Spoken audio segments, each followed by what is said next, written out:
There's nothing more frustrating than spending a ton of time and energy trying to get the best shots of your crafts, only to end up unhappy with your photos.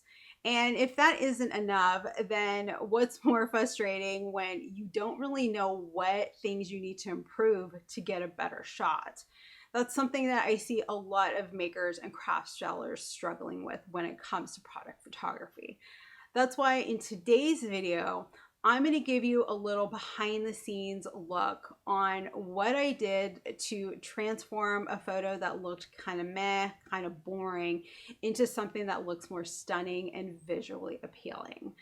You're going to learn some really great tips on how you can apply these things when you look at your product photos so that you can really elevate your shots and get more clicks and more sales online. So if you want to learn, then let's jump into it and get started. So when I went to photograph this print, I had this vision in my head of having this print on a stack of books with a plant on somebody's bedside table, or on somebody's mantle in the living room, or on their dresser. I wanted to kind of create the scene and transport people into this like space where people could see it in their home.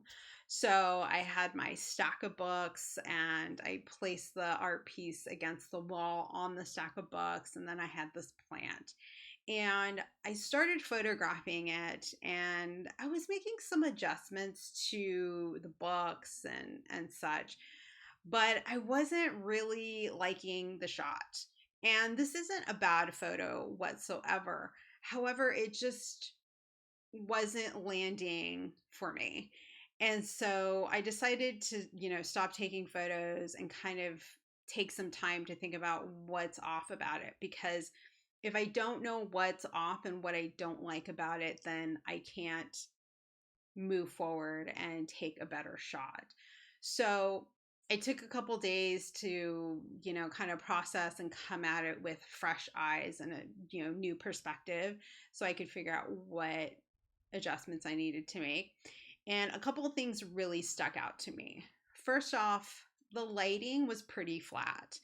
And flat lighting isn't the worst thing, but if you're looking to create a more visually interesting photo, having more shadows and more dimension to your lighting can really make your photos look a lot better. The other thing is that there's a lot of white and light areas of this photo.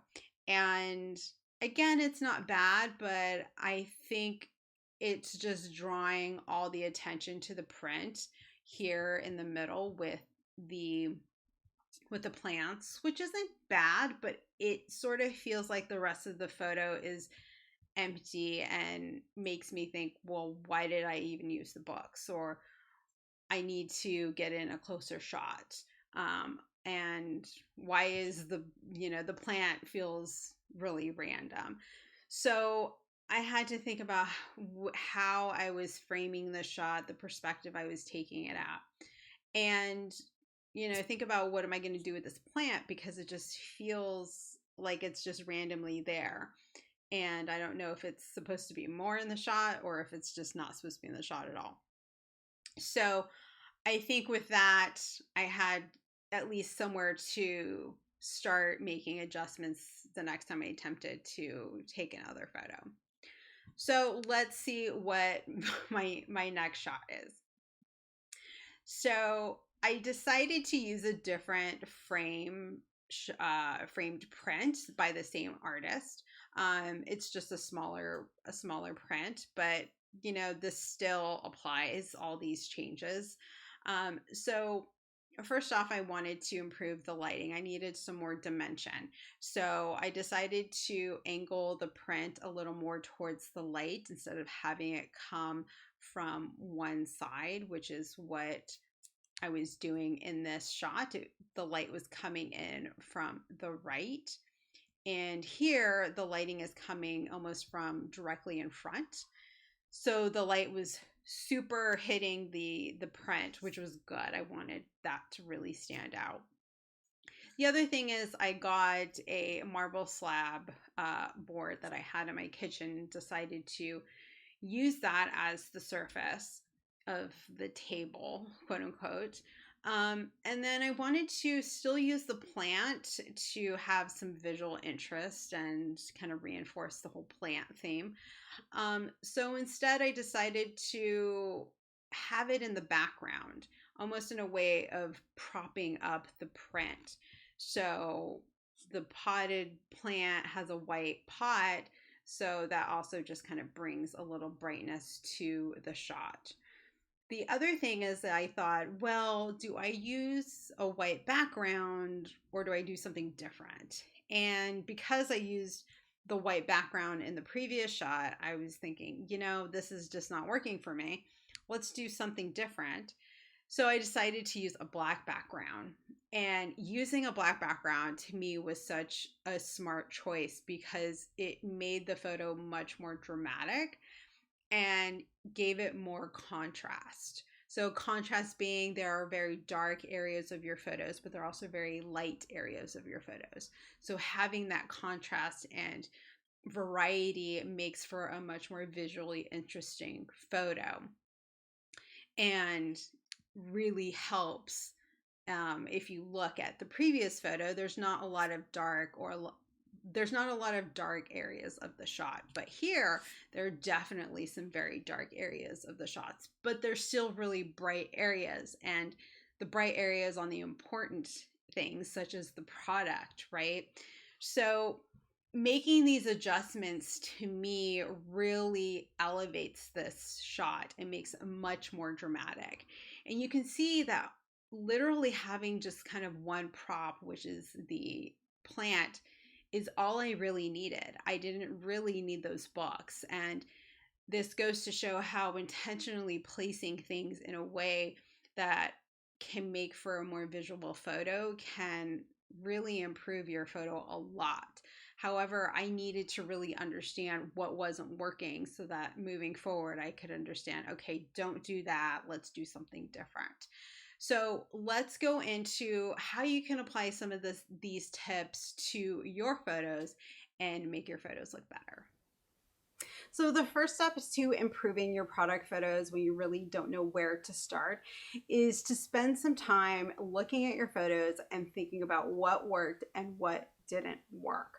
This is why it's really important to look at different areas of your photos, such as the backgrounds, such as the lighting, props, framing, and so on. When you start looking at it, you start really understanding what elements are working well and what elements are not working well. This definitely does take some practice, so just be really patient and be really kind to yourself in the process, but doing this will really help you be more aware of what changes you can make the next time you pick up your camera. So now that you have an idea on what you like and don't like about your product photos, you can go to the next step, which is to look for a little bit of product photography inspiration. One of the things I know a lot of you struggle with is trying to figure out what shots to take. So what better way than do a quick search online to see how other people are photographing products that are similar to you. You can check out Google Images, you can look at Pinterest, and even Instagram. This is a really great way for you to start getting ideas on how other people are photographing products that are similar to yours and what you can do to create images that really speak to your audience and customers.